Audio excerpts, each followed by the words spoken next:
ছোট্ট বন্ধুরা, আমাদের গল্পের আসরের আজকের গল্পের নাম শিশু রাজ্য। নিশ্চয়ই তোমরা বুঝতে পারছ, এটা এমন একটা রাজ্যের গল্প যেখানে শিশুরাই সব কিছু। এই জন্যই সেই রাজ্যের নাম রাখা হয়েছে শিশু রাজ্য। চলো তবে মূল গল্পে চলে যাই। দেশটাকে বলা হয় শিশু রাজ্য, যেমনটা তোমাদের বলেছিলাম। অর্থাৎ কোনো একটা দেশ ছিল, যে দেশটাকে শিশু রাজ্য বলেই সবাই জানত। কারণ সেখানে উঁচু নিচু ভেদাভেদ নেই কোনো শিশুর সাথে কোনো শিশুর। সেখানকার সব শিশুরাই ছিল সমান। তাদের মধ্যে কোনো ধনী দরিদ্রের ব্যবধান ছিল না। সব শিশুকেই এক সমান হিসেবেই গণ্য করা হতো। অনাবিল হাসি আর আনন্দে সেই দেশটা একেবারে ভরপুর। কেননা সেখানে তো শিশুদের মধ্যে কোনো ভেদাভেদ নেই, সেহেতু সেখানে কেবল হাসি আর আনন্দ থাকাটাই স্বাভাবিক। যেহেতু সব শিশুরাই একই সমান, সেহেতু সবার মধ্যেই কেবল আনন্দই বিরাজ করত। সেখানে কোনো শিশুরই দুঃখ দুর্দশা কিংবা অভাব অভিযোগ একেবারেই ছিল না। সমবয়সী শিশুরা মিলে আলাদা ভাগে বিভক্ত হয়ে চলাফেরা করে। সেখানকার এক বয়সের সব শিশু মিলেই একটা মাত্র দল হতো। এভাবেই বিভিন্ন বয়সের শিশুদের নিয়ে বিভিন্ন দল সৃষ্টি হতো। প্রতিটা দলই আলাদাভাবে চলাফেরা করত। অর্থাৎ এক দলের শিশু অন্য দলে যেত না। স্কুলের বাইরের সকল শিশু এক জায়গায় মিলিত হয়ে খেলাধুলা করে। অর্থাৎ যেসব শিশুরা স্কুলে যায়নি, মানে স্কুলে যাওয়ার বয়স এখনো হয়নি, তারা সবাই এক জায়গায় মিলিত হয়েই খেলাধুলা করত। এক এক শিশু এক এক জায়গায় খেলবে তেমনটা নয়, সবাই এক মাঠে একত্রিত হয়েই খেলাধুলা করত। সেখানে মানুষের মধ্যে ব্যবধান থাকলেও তাদের কোমলমতি শিশুরা এসব থেকে আলাদা। তোমাদেরকে প্রথমেই বলা হয়েছে, শিশুদের মধ্যে কোনো ধনী গরিবের পার্থক্য ছিল না। সেটা কেবল শিশুদের ক্ষেত্রেই প্রযোজ্য। কিন্তু যারা বড় ছিল তাদের মধ্যে ব্যবধান ছিল। তাদের মধ্যে ব্যবধান থাকলেও সেটা কিন্তু শিশুদের উপর কোনো প্রভাব ফেলত না। শিশুর বাবা মা ধনী কিংবা গরিব যাই হোক, শিশু কিন্তু সেটা জানবে না, বুঝবেও না। কেননা সকল শিশুই সেখানে এক কাতারে থাকে, এক জায়গায় খেলাধুলা করে। তাদের সবার পোশাক আশাকও একই রকম ছিল। দেখে বোঝা যাবে না যে কেউ ধনীর ঘরের বাচ্চা, আবার কেউ গরিব ঘরের বাচ্চা। সকাল থেকে দুপুর, আবার বিকেল থেকে সন্ধ্যা পর্যন্ত সবার ছোট ছোট শিশুকে এক জায়গায় এনে দিয়ে যায়। সেখানেই তারা এই সময়গুলো একসাথে মিলেমিশে খেলাধুলা করেই কাটিয়ে দেয়।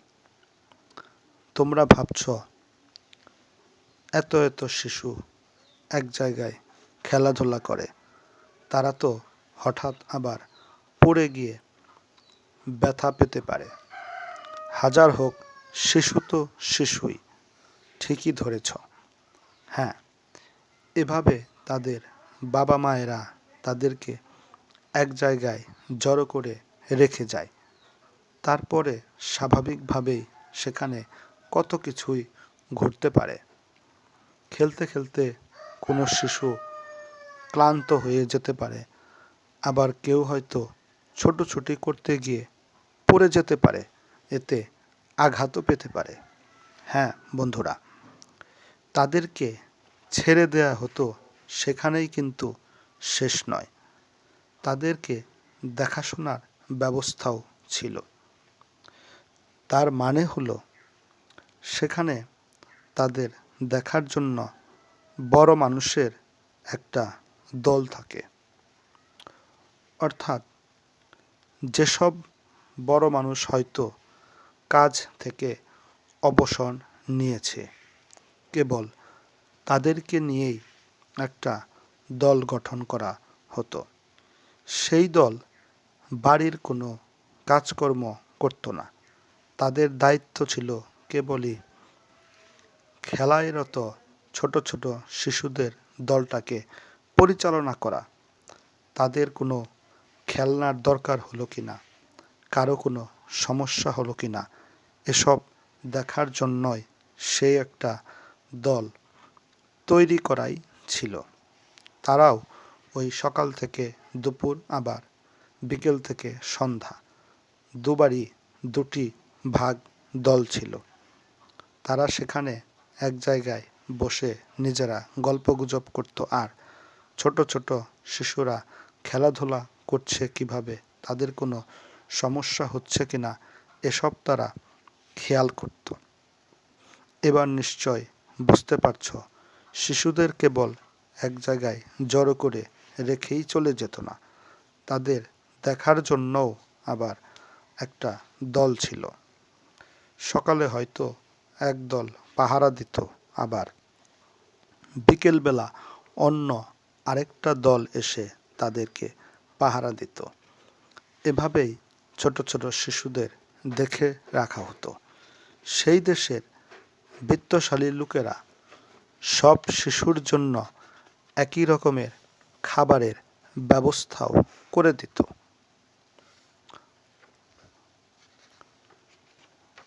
অর্থাৎ দেশের যে শিশুগুলি এক জায়গায় এনে খেলাধুলা করত, তাদেরকে খাবারের ব্যবস্থাও করা হতো, যাতে করে কোনো শিশুই অভুক্ত না থাকে, কিংবা কেউ হয়তো ভালো খাবার খেলো আবার কেউ ভালো খাবার পেল না, তা কিন্তু নয়।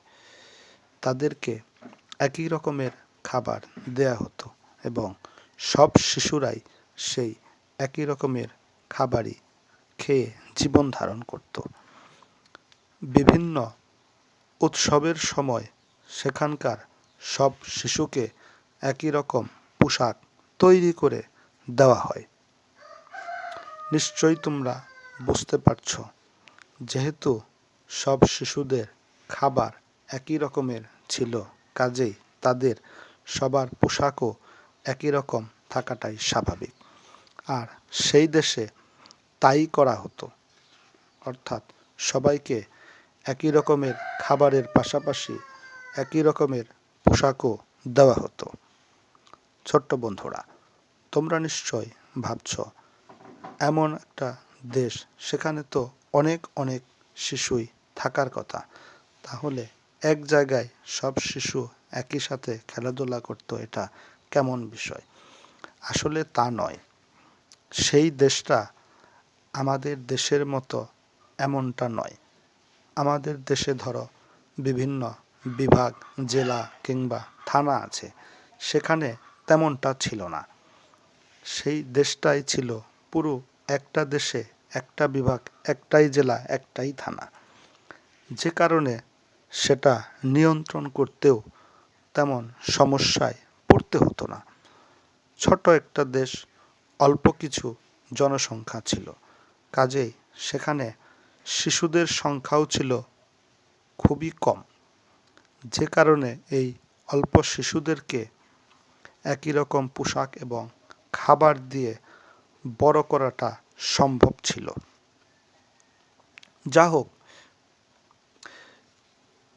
যখন কোনো অনুষ্ঠানের সময় তাদেরকে একই পোশাক দেয়া হতো, তখন সব শিশু মিলে সেই পোশাক পরে আনন্দ আর হই হুল্লোড়ে মেতে উঠত। আর বুঝতেই পারছ, সবার গায়ে যখন একই রকম পোশাক থাকে, তখন তারা ছোটাছুটি করলে বা এক জায়গায় মিলিত হলে একটা সুন্দর দৃশ্যের সৃষ্টি হয়। সেখানেও তাই হতো। দূর থেকে দেখলে মনে হবে যেন একটা বাগানে একই রঙের কত শত ফুল ফুটে রয়েছে। সেখানকার বড়দের মধ্যে ব্যবধান থাকলেও তাদের সবারই মন মানসিকতা ছিল একই রকম।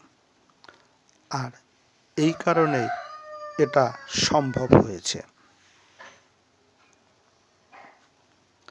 একই রকমের পোশাক পরে সেই শিশুরা যখন ছুটতে থাকে, তখন মনে হবে বাতাসে সাগরে যেন ঢেউ খেলছে। তাহলে বুঝতেই পারছ কেমন সুন্দর একটা দৃশ্যের অবতারণা সেখানে হতো।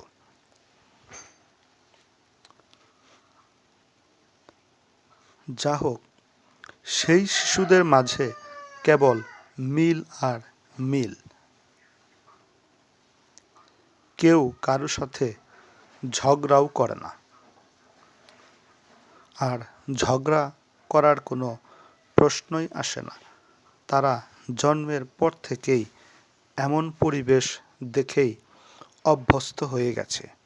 কাজেই ঝগড়া বিবাদ কাকে বলে সেটা তারা ছোটবেলা থেকেই জানতই না, যে কারণেই একসাথে চলতে ফিরতে গিয়ে তাদের মধ্যে ঝগড়া বিবাদ হওয়াটা অস্বাভাবিক ছিল। যে কারণেই বলা হয়েছে যে সেই শিশুদের মাঝে কেবল মিল আর মিল। খাবার দাবারেও মিল, আবার পোশাক আশাকেও মিল, খেলাধুলাও একই রকমের। একই খেলা সব শিশুরাই একসাথে মিলে খেলা করে। তাই তো তাদের মধ্যে কোনো অমিলই ছিল না। একেবারে খাবার থেকে শুরু করে খেলাধুলা পর্যন্ত, উৎসব অনুষ্ঠানও সব কিছুই একই রকমের হতো। এজন্যই বলা হয়েছে কেবল মিল আর মিল। হাসি আনন্দেই তাদের প্রতিটা দিন কাটে। কাটবেই তো। যে শিশুদের মধ্যে কোনো অভাব অভিযোগ নেই, সেখানকার শিশুরা তো কেবল আনন্দই করবে। তাদের মধ্যে আর কোনো দুঃখ কষ্টের সৃষ্টি হওয়াটাই সম্ভব নয়। এই হলো শিশুরাজ্যের ছোট শিশুদের অবস্থা। অর্থাৎ যারা স্কুলে যাওয়ার বয়সে পৌঁছায়নি, তাদের এভাবেই দিন কাটত। এখন কথা হচ্ছে, এই হলো স্কুলের বাইরের শিশুদের অবস্থা। কিন্তু যারা স্কুলে পড়ে, তাদের অবস্থাটা কীরকম বা তারা কিভাবে চলাফেরা করত, এখন আমরা চলে যাব সেই গল্পে। হ্যাঁ বন্ধুরা, সেখানে যারা প্রাইমারি স্কুলে পড়ে, তাদের জন্য স্কুলের ব্যবস্থা আছে। সেই স্কুল আবার আমাদের এখানকার মতো স্কুল নয়, যেহেতু সেটা শিশুরাজ্য, সেখানকার শিশুদের অবস্থা আমাদের থেকে ভিন্ন। কাজেই প্রাইমারি স্কুলে যারা যাবে তাদের অবস্থাটাও নিশ্চয় আমাদের মতো হবে না। সেখানে সকল শিশুর জন্যই একটা প্রাইমারি স্কুল আছে। ওই যে বললাম যে আমাদের মতো এত এত স্কুল সেখানে নেই। সেখানে একটা মাত্রই প্রাইমারি স্কুল আছে। ধনী গরিব সকল পরিবারের শিশুই সেই স্কুলে পড়ে। সেখানে আর আমাদের মতো ভিন্ন ভিন্ন মানের স্কুল নেই।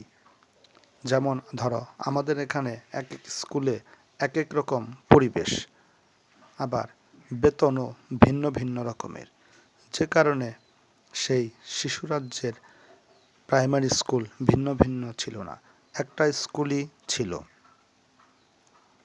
সেখানেও ওই ছোট ছোট শিশুদের মতোই অবস্থা। স্কুলের পক্ষ থেকে শিশুদের জন্য একই রকমের খাবারের ব্যবস্থা করা হয়। এবার বুঝতে পারছো নিশ্চয় শিশুরাজ্যের স্কুলের পরিবেশটা কেমন হতে পারে।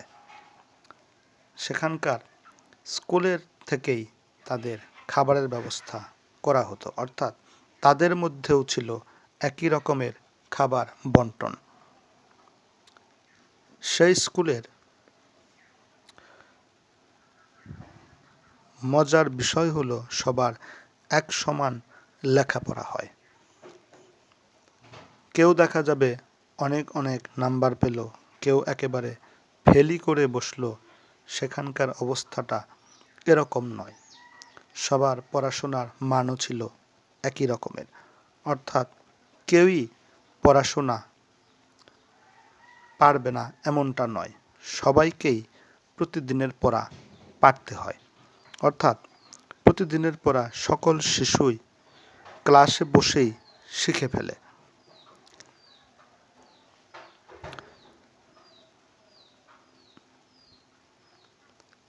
ক্লাসের বাইরে বাসায় এসে আর তাদের পড়ার কোনো দরকারই পড়ে না।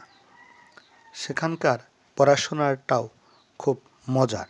যেমন ধরো একজনের পড়া শেখা হলে সে অন্য আরেকজনকে সেই পড়া শিখিয়ে দেয়। তাদের পড়াশোনা একই রকমের হলেও সবারই মেধা একই সমান হবে এমনটা নয়। কেউ হয়তো একটু আগে ভাগেই পড়াটা শিখে ফেলল, আরেকজন হয়তো শিখতে পারছে না, তার শিখতে কষ্ট হচ্ছে। সেই কারণেই যে শিশুটা সেদিনের পড়া শেখা হয়ে গেছে সে কিন্তু আর বসে থাকবে না। সে তখন যারা শিখতে পারেনি এখনো বা কোনো সমস্যা হচ্ছে তাদেরকে সেই পড়াটা শিখিয়ে দেয়।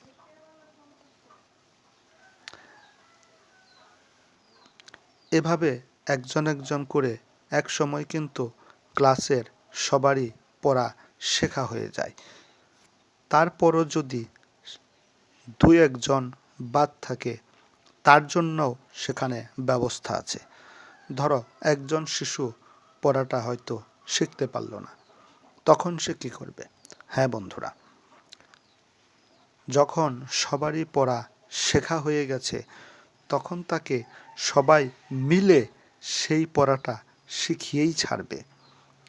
সেখানে আমাদের মতো সময় ধরে ধরে পড়াশোনার কোনো ব্যবস্থা নয়। সেখানকার কথা হচ্ছে সময় নয়, পড়াটা শিখতে হবে এবং ক্লাসের একজনও পড়া শেখা থেকে বাদ পড়বে না। সবার শেখা হয়ে গেলে সর্বশেষ যে একজন বাদ থেকে যায় তাকে সবাই মিলে ঠিকই পড়া শিখিয়ে যাবে। যতক্ষণ পর্যন্ত একটা শিশুরও পড়া শেখা বাকি থাকবে ততক্ষণ পর্যন্ত সেই ক্লাস চলতে থাকবে। তোমরা হয়তো ভাবছ এতগুলো বিষয় পড়াতে গেলে তাহলে তো অনেক সময়ের দরকার। না বন্ধুরা, আমাদের মতো তাদের এত এত বই আর এত এত বিষয় ছিল না। তাদের পড়াটা ছিল ভিন্ন রকমের। মাত্র দুই একটা বিষয় নিয়েই তারা পড়াশোনা করত। এ কারণেই দেখা যেত তাদের পড়া শিখতে অত সময়ও লাগতো না। কারণ সারাদিনে মাত্র দুইটা কিংবা তিনটা বিষয় যদি পড়ানো হয় তাহলে সেটা শেষ করতে কতই আর দেরি থাকবে। আর যেহেতু সেখানে আমাদের মতো শিক্ষকদের চোখ রাঙানি কিংবা ভয়ের মধ্যে তাদের পড়তে হয় না, নিজেরাই কিন্তু তাদের পড়াশোনা সম্পন্ন করে থাকে, একজন আরেকজনকে শিখিয়ে থাকে।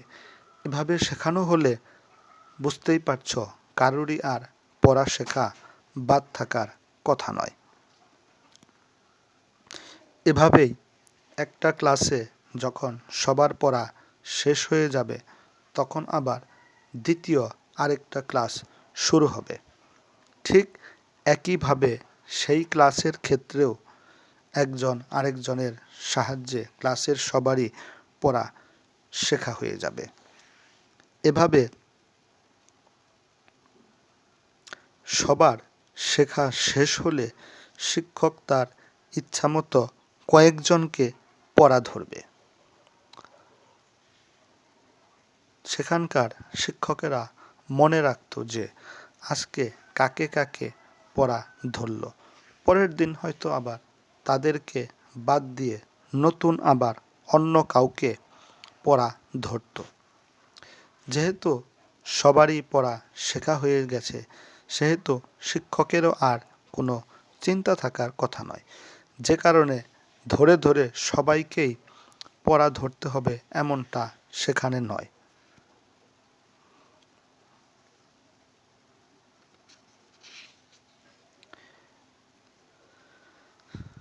এভাবেই কয়েকজনকে পড়া ধরলেই ব্যাস শিক্ষকের বোঝা হয়ে যেত যে আজকের পড়া কমপ্লিট হয়ে গেছে।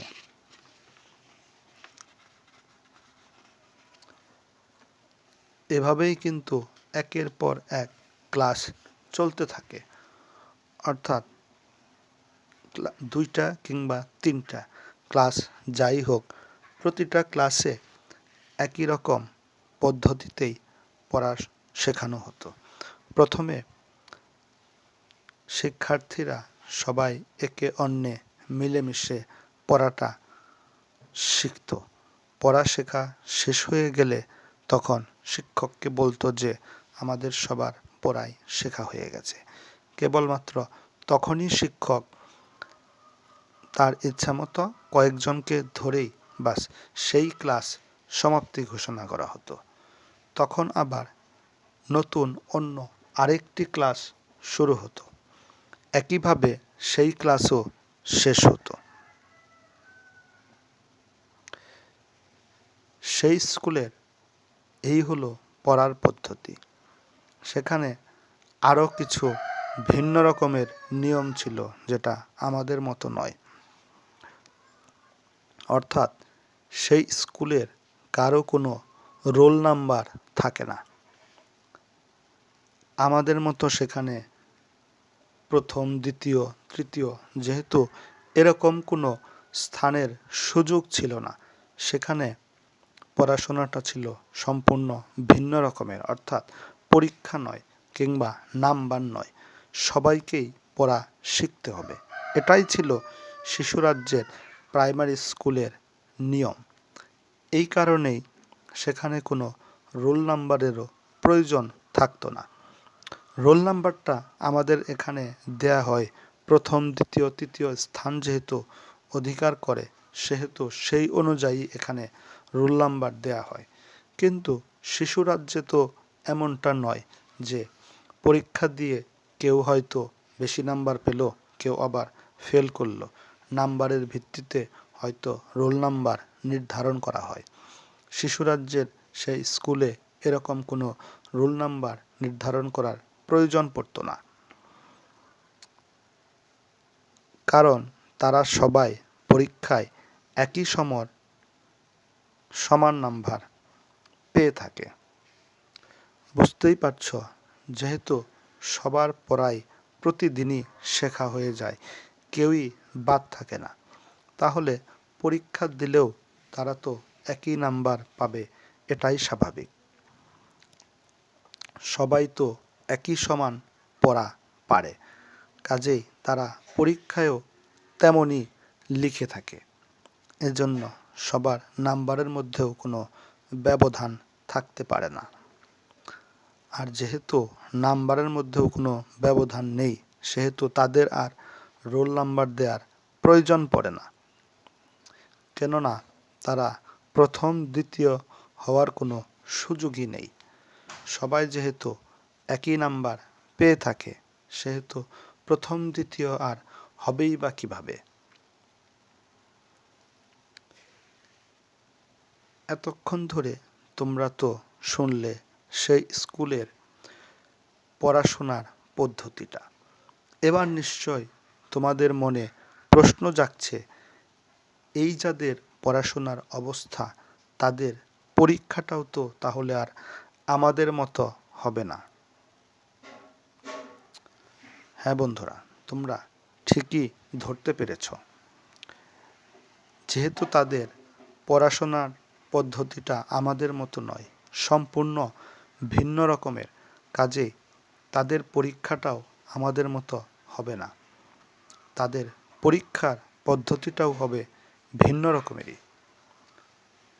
তোমাদের নিশ্চয় খুব জানতে ইচ্ছা করছে, হ্যাঁ, সেই শিশুরাজ্যের শিশুদের পরীক্ষার পদ্ধতিটা আবার কীরকম। হ্যাঁ বন্ধুরা, আমরা তাদের পরীক্ষার পদ্ধতির গল্পই এবার তোমাদেরকে শোনাবো।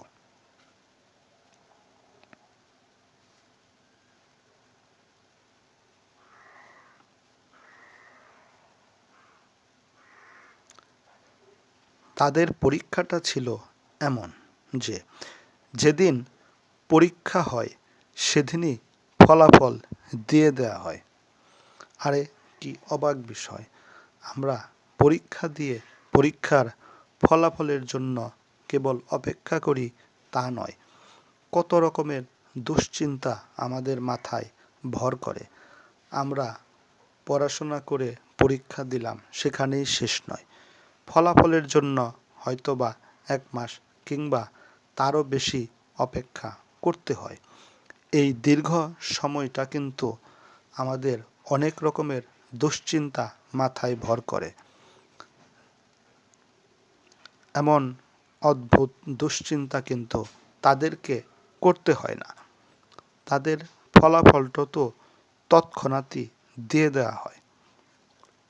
অর্থাৎ সকালবেলা হয়তো পরীক্ষা হয়ে গেল, সেদিন পরীক্ষার হল থেকে বেরিয়ে তারা বাইরে একটু অপেক্ষা করলো, কিছু সময় গল্পগুজব করে কাটালো, তারপরেই তাদের ফলাফলটা দিয়ে দেওয়া হয়।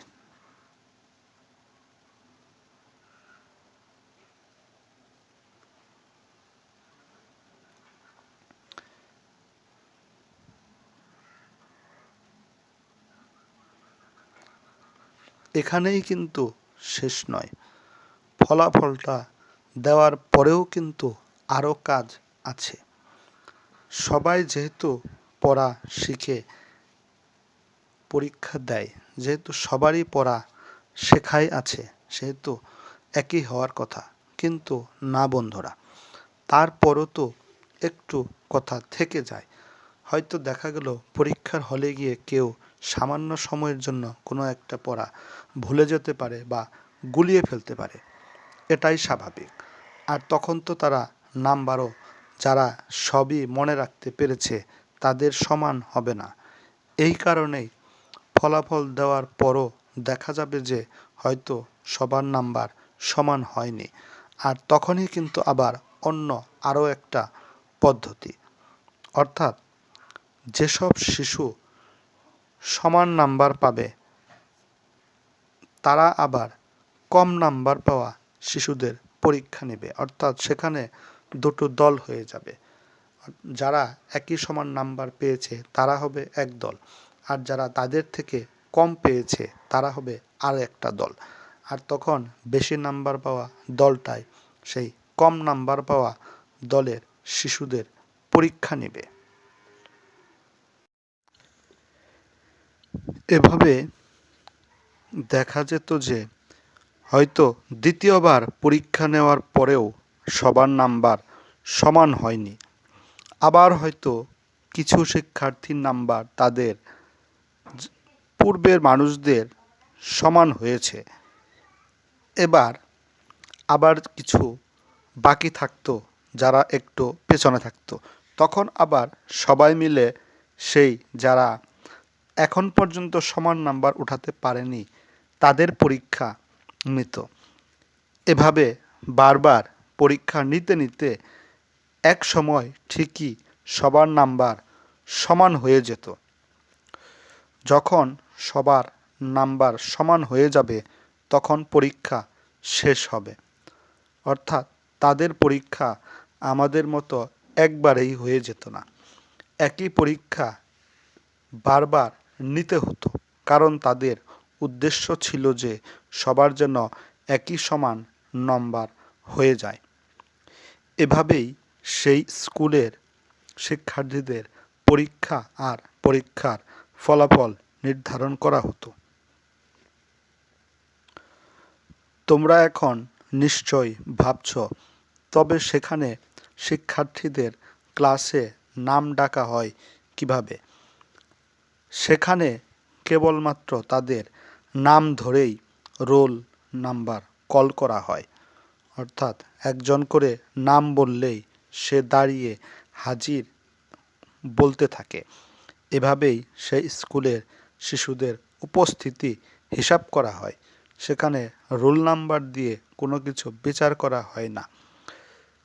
শিক্ষার্থীদের নাম অনুযায়ী সেখানে উপস্থিতি লিপিবদ্ধ করা হয়।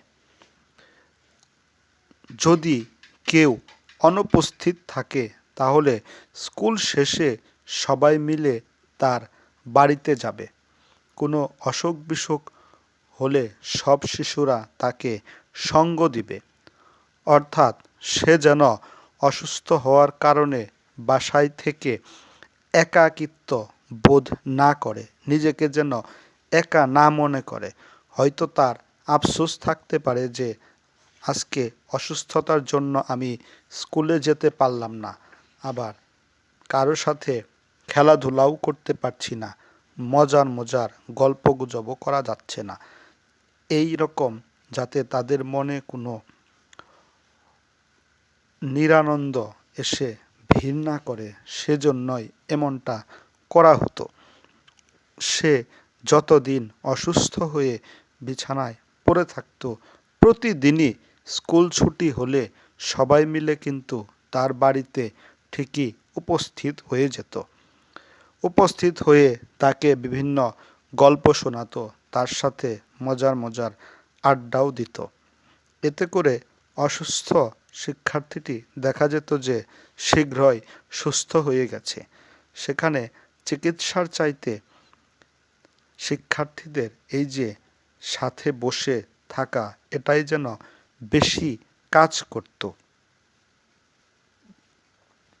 কেননা তোমরা তো জানোই, মানুষ যদি মানসিকভাবে আনন্দ পায় তাহলে তার শারীরিক অসুস্থতা এমনিতেই কমে যায়, কোনো কোনো ক্ষেত্রে দূরও হয়ে যায়। এভাবে মজা করে করে তারা তার মনকে আনন্দিত করত। এখন কথা হলো, সবাই যে কেবলমাত্র অসুস্থতার কারণেই স্কুলে যাবে না তা তো নয়, অন্য কোনো কারণও তো থাকতে পারে। কেউ যদি অন্য কোনো কারণে স্কুলে না যায় তবে তারা সবাই মিলে তাকে সেদিনের পড়া শিখিয়ে দিয়ে যাবে।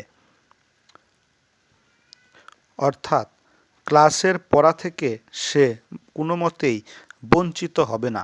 স্কুলে না গেলেও সে সেদিনের পড়া ঠিকই শিখতে পারবে।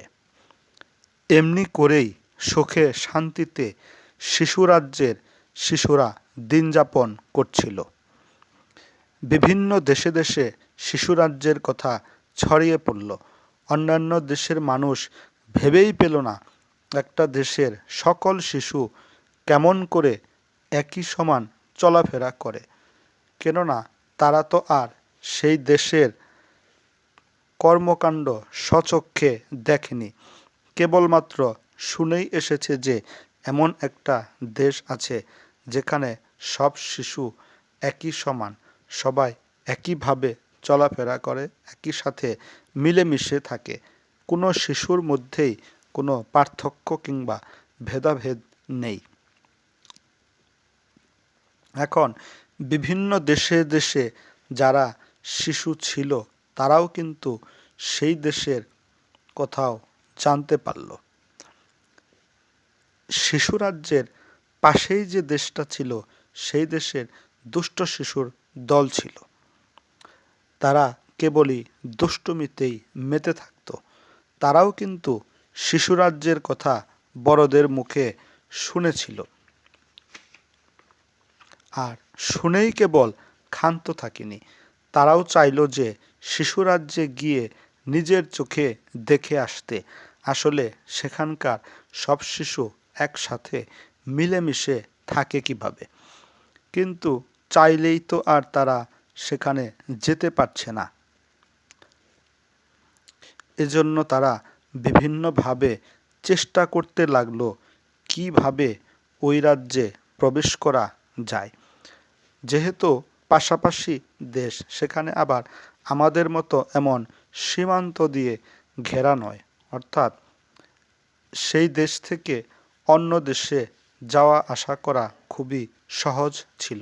এর জন্য কোনো বিমানের প্রয়োজন হতো না, কিংবা আমাদের মতো বিদেশে যেতে চাইলে যেরকম পাসপোর্ট ভিসা লাগে সেরকম লাগতো না। এজন্য সেই শিশু রাজ্যের পাশের যে দুষ্ট শিশুর দল ছিল তারা বিভিন্নভাবে ফন্দি করে একদিন ঠিকই সেই শিশু রাজ্যে প্রবেশ করল। ঘুরতে ঘুরতে তারা একটা বিশাল মাঠের কাছে এসে হাজির হলো। সেখানে তখন শিশু রাজ্যের সব ছোট ছোট শিশু খেলায় মেতেছিল। দুষ্ট ছেলের দল দূর থেকে তাদের লক্ষ্য করছিল। প্রথম প্রথম তাদের মনে দুষ্ট বুদ্ধি ঠিকই খেলছিল। তারা চাইছিল এই শিশুদের খেলা কিভাবে নষ্ট করা যায়, কিন্তু খেলা নষ্ট করতে গেলে তো তাদের কাছে আসতে হবে। সেটা তো তখন তাদের পক্ষে সম্ভব ছিল না, কারণ তারা যতই দুষ্ট হোক না কেন তারাও তো ওদের মতোই ছোট ছোট ছেলে মেয়ে। তারা সেখানে কোনো মতেই যাওয়ার সাহস পাচ্ছিল না, কারণ সেখানে শিশুদের দেখার জন্য বড় মানুষও ছিল। তারাও পাশেই বসে তাদেরকে পাহারা দিচ্ছিল, যে কারণে ওই দুষ্ট শিশুর দল সেখানে কাছে যাওয়ার সাহস কিংবা সুযোগ কোনোটাই পায়নি। তাই তারা কাছে আর আসলো না, বরং দূর থেকেই সেই শিশুদের মজার মজার সব খেলা উপভোগ করতে লাগলো। প্রথম প্রথম তারা যদিও হিংসা করছিল, কি সুন্দর তারা খেলা করছে, তারা তো এমন করে এত মজা করে খেলতে পারে না। তাই প্রথম প্রথম তারা হিংসুটে হলেও পরে কিন্তু আস্তে আস্তে তারাও মনে মনে খুব আনন্দ পাচ্ছিল। এভাবে এই শিশুদের খেলাধুলা দেখতে দেখতে এক সময় তাদের ভেতর থেকে সকল দুষ্টুমি উধাও হয়ে গেল। তারা আর তখন এদেরকে হিংসা করতে লাগলো না, বরং তারা তখন ভাবল আসলে তারাই খালি খালি দুষ্টুমি করে। এরা কত সুন্দর, কোনো দুষ্টুমি নেই, দুষ্ট বুদ্ধিও নেই, নিশ্চিন্ত মনে খেলাধুলা করে যাচ্ছে, এদের কত মজা।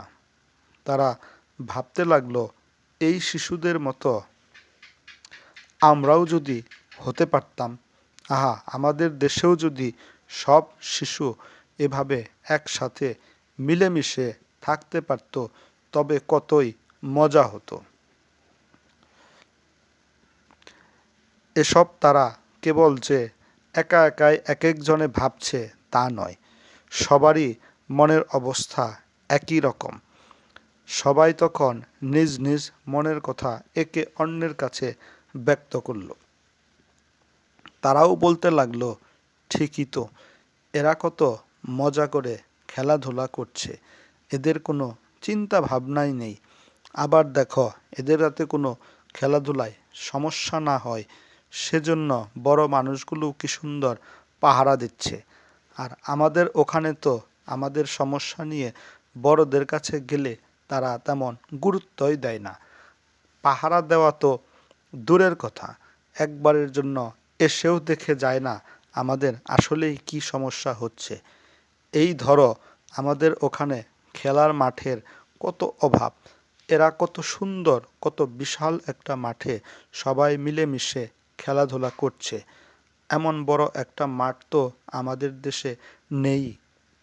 বড়দের কাছে আমরা মাঠের কথা বললে তারা কোনো পাত্তাই দেয় না আমাদের কথায়, বরং ধমক দিয়ে দূরে সরিয়ে দেয়, বলে কিনা, যা, যে মাঠ আছে ওখানে গিয়েই খেলা কর, এখন আমাদেরকে বিরক্ত করিস না। আর দেখো, এখানকার শিশুরা সুন্দর খেলাধুলা করছে, আবার তাদেরকে বড়রা পাহারাও দিচ্ছে। আমাদের বড়রা আমাদের না হয় পাহারা নাই দিক, কিন্তু আমাদের জন্য তো সুন্দর খেলার মাঠের ব্যবস্থা করতে পারে, তাও তো নয়। এভাবেই তারা দূর থেকে শিশুদের খেলাধুলা দেখছিল আর নিজেরা নিজেদের মধ্যে আলাপ আলোচনা করছিল। এক সময় শিশুদের খেলাধুলার সময় শেষ হয়ে এলো। তখন তারা বলল, এখানে থেকে তো আর কোনো লাভ নেই, এদের খেলাধুলা আজকের মতো নিশ্চয় শেষ হয়ে যাচ্ছে, আমরা বরং আজকের মতো এখান থেকে চলেই যাই।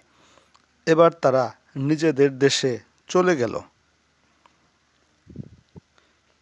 কিন্তু সেখানে গিয়েও তারা ভাবল যে শিশুরাজ্যের সেই প্রাইমারি স্কুলের লেখাপড়া কেমন সেটা দেখা দরকার।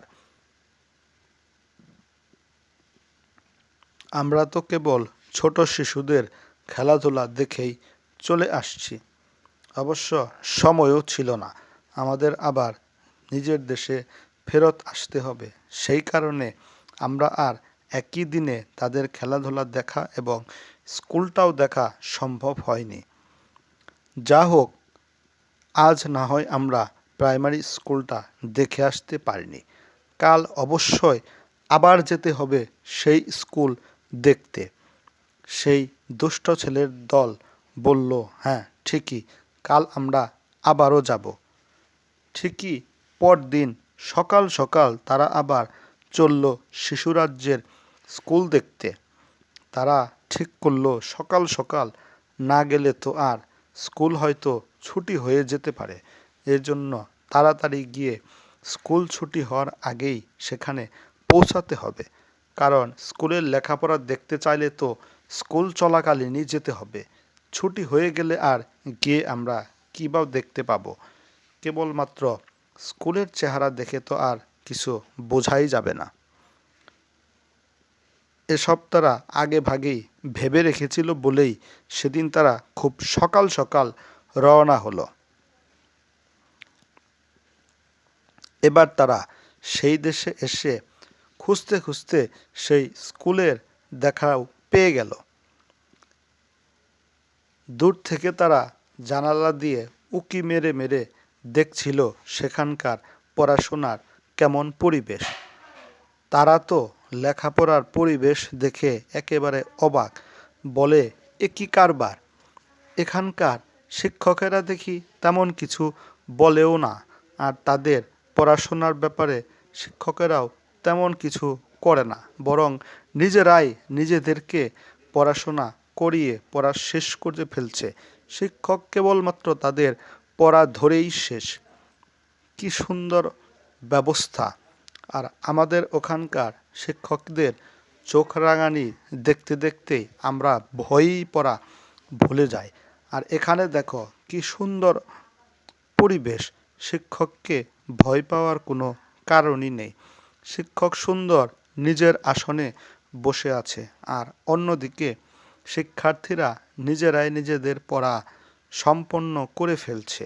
শেষে শুধুমাত্র শিক্ষক দু একজনকে ধরেই ক্লাস শেষ করে দিচ্ছে। কত মজা! এখানে দেখি কেবল শিশুদের খেলাধুলায় যে মজার তা নয়, এখানকার শিক্ষার পরিবেশও অনেক ভালো।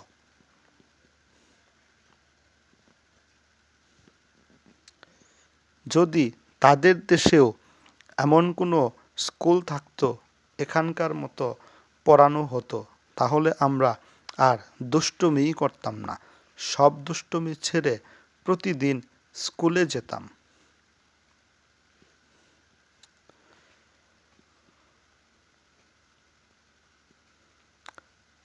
একদিনও স্কুল কামাই করার কথা ভাবতামই না।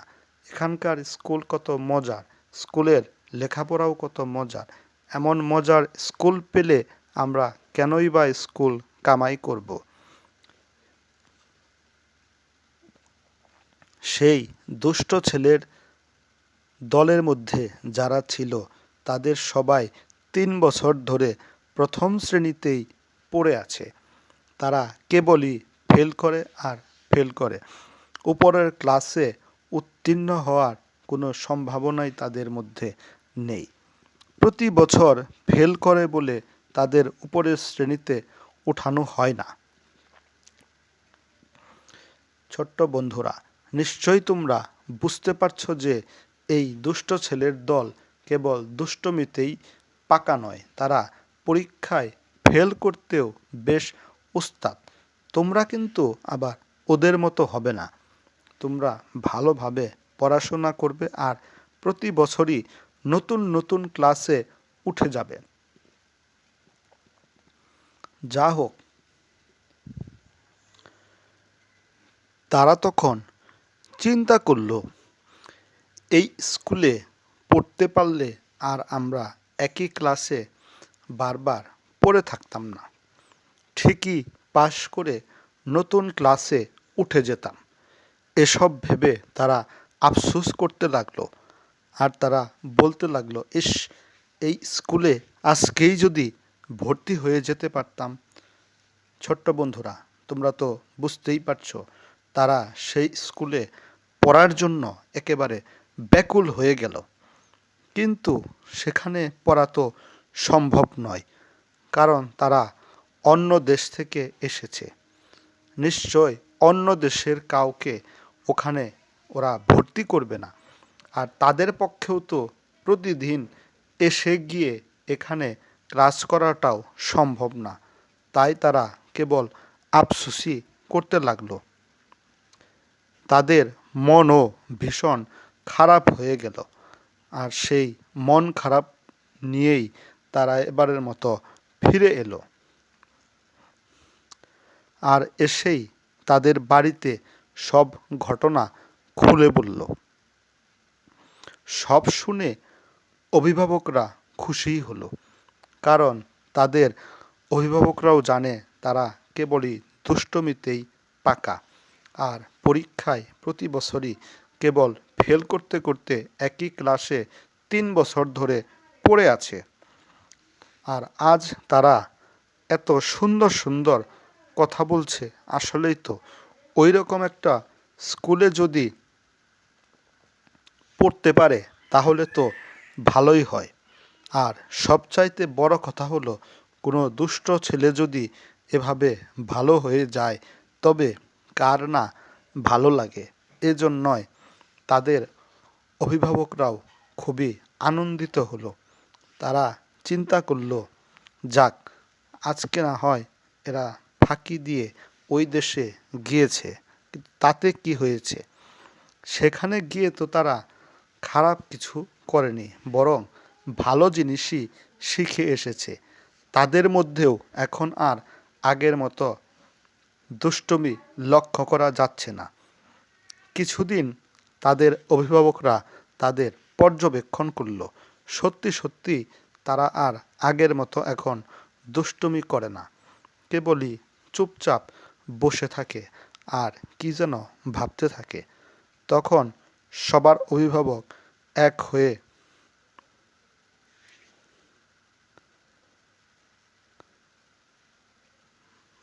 বলল, চলুন আমরা সবাই না হয় ওইখানে গিয়ে দেখি, যদি আমাদের এই কয়েকজন দুষ্ট ছেলেকে ওখানে ভর্তি করিয়ে ভালো করা যায় তাহলে আর খারাপ কি। আমাদের দেশে তো আর ওই রকমটি সম্ভব নয়। ওদের দেশটা ছোট, তাই ওরা খুব সহজেই এমন একটা পরিবেশ সৃষ্টি করতে পেরেছে। এবার সব অভিভাবক একত্রিত হয়ে বলল, চলুন তবে আমরা শীঘ্রই ওই শিশু রাজ্যে গিয়ে দেখি কিছু একটা করা যায় কিনা। সত্যি সত্যি তারা একদিন ঠিকই শিশু রাজ্যে গিয়ে হাজির হলো।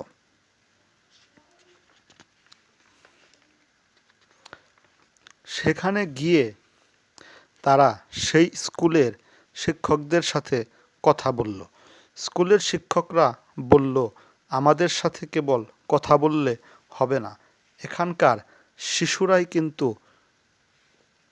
সর্বে সর্বা, তাদের কথারও অনেক গুরুত্ব আছে, তাদের সাথেও আলাপ করতে হবে। শুধু তাই নয়, আমাদের দেশের যে সরকার প্রধান আছে তার সাথেও এই বিষয় নিয়ে আলোচনা করতে হবে। তখন সেই অভিভাবকরা একত্রিত হয়ে সব কিছুই করল। সবাই তখন রাজি হলো। কিন্তু সমস্যা হলো, এত দূর থেকে প্রতিদিন গিয়ে তারা ক্লাস করবে কিভাবে। তখন তাদের অভিভাবকরা বলল, আমাদের দেশে তো এমন অনেক ছেলে মেয়ে আছে যারা অনেক দূরে গিয়ে পড়াশোনা করে হোস্টেলে থেকে থেকে, অর্থাৎ সেখানে শিক্ষা প্রতিষ্ঠানের নিজস্ব হোস্টেল ব্যবস্থাও থাকে।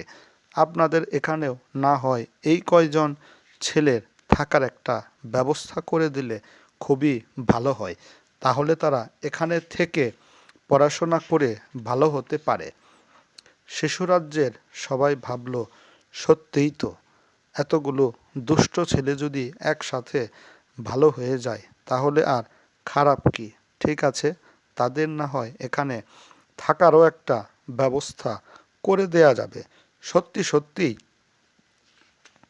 ওই কয়জন দুষ্ট ছেলেকে সেই দেশে স্কুলের পাশেই একটা ছোট ঘর বানিয়ে সেখানেই থাকার এবং খাওয়ার ব্যবস্থা করে দেওয়া হলো।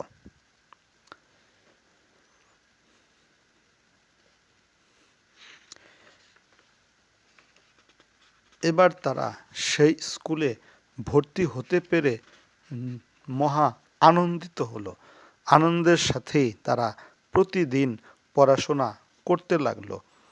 এভাবে পড়তে পড়তে কখন যে বছর পার হয়ে গেছে কেউ টেরই পায়নি।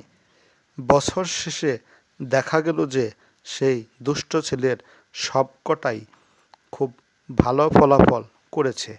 বন্ধুরা, তোমরা তো নিশ্চয় বুঝতেই পারছো, সেখানকার ভালো ফলাফল মানে তো সবার একই নাম্বার পাওয়া।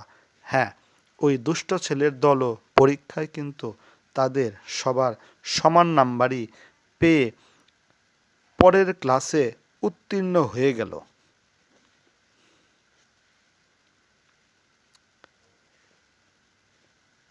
এই ঘটনাটা সেই দুষ্ট ছেলের দেশেও কিন্তু পৌঁছে গেল।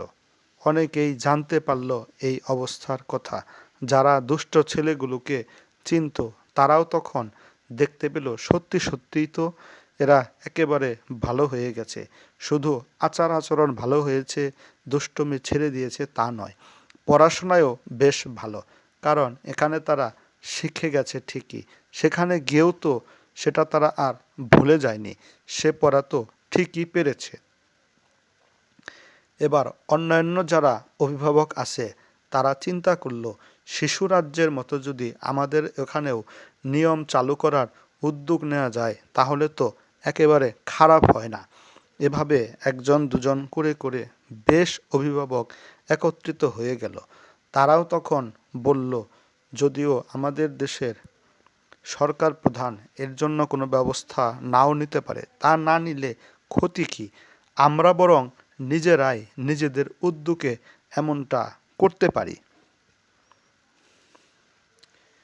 কারণ এটা তো আর কোনো খারাপ কাজ নয়, বরং একটা ভালো কাজই আমরা চালু করতে চাচ্ছি। সত্যি সত্যি তারাও কিন্তু সেই শিশুরাজ্যের মতোই লেখাপড়ার নিয়মকানুন সেখানে চালু করার ব্যবস্থা করল। প্রথম প্রথম একটু সমস্যা দেখা দিল, কিন্তু সেই সমস্যা আর সমস্যা থাকলো না, আস্তে আস্তে কাটিয়ে উঠল। সেখানেও বেশ কিছু স্কুলে শিশুরাজ্যের মতো পড়াশোনা শুরু হয়ে গেল। এবার দেখা গেল বছর শেষে সত্যি সত্যি সেসব স্কুলও কিন্তু বেশ ভালো হয়ে গেল। যারা আগে পরীক্ষায় পাশই করতে পারত না, এখন তারাও সবাই বেশ ভালো মতোই পাশ করছে। যদিও শিশুরাজ্যের মতো সেখানে পুরোপুরি সব কিছু হলো না, পরীক্ষার পদ্ধতি সেখানে নিজেদের মতোই রাখলো, কেবলমাত্র ক্লাসে পড়াশোনার ব্যাপারটাই শিশুরাজ্যকে অনুসরণ করতে লাগলো। তাতে করে অন্যান্য সেই দেশের শিশুরাও আস্তে আস্তে ভালো হয়ে গেল, তারাও সবাই লেখাপড়ায় মনোযোগী হলো। এবার সেখানকার শিক্ষকদেরও আর কোনো চিন্তাই থাকলো না। তারা ভাবলো এভাবে যদি শিক্ষার্থীরা নিজেরাই নিজেদের পড়াগুলো কমপ্লিট করতে পারে, তাহলে তো আর আমাদের কোনো চিন্তাই থাকলো না। পরীক্ষায় ফেলের সংখ্যাও কমে গেল। এবার কিছু কিছু জায়গায় দেখা গেল শিশুরাজ্যের মতো কিছু কিছু নিয়মকানুনও চালু করতে শুরু করে দিল। এভাবে এক সময় দেখা গেল যে সেই দেশও আরেকটা শিশুরাজ্য হয়ে গেল। আর সেই দেশই কেবল শিশুরাজ্য হয়ে গেল এমনটা নয়, তাদের দেখা দেখি আশেপাশের অনেক দেশই শিশুরাজ্যের মতো হলো। তাহলে বন্ধুরা দেখুন, চিন্তা করে একটা শিশুরাজ্য থেকে এখন কতগুলি শিশুরাজ্য হয়ে যাচ্ছে।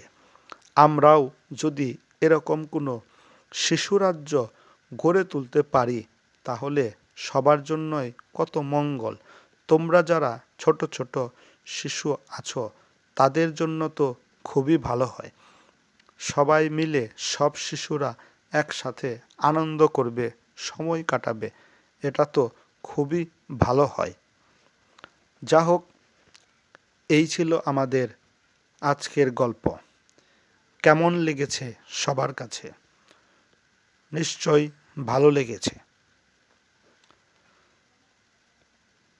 তোমরাও নিশ্চয় মনে মনে ভাবছ আমাদের দেশটাও যদি একটা শিশুরাজ্য হয়ে যেত, তাহলে কতই না মজার হতো। হ্যাঁ, আমরাও এমনটাই ভাবছি, তবে সেটা কোনো দিন হবে কি না তা আমরা জানি না।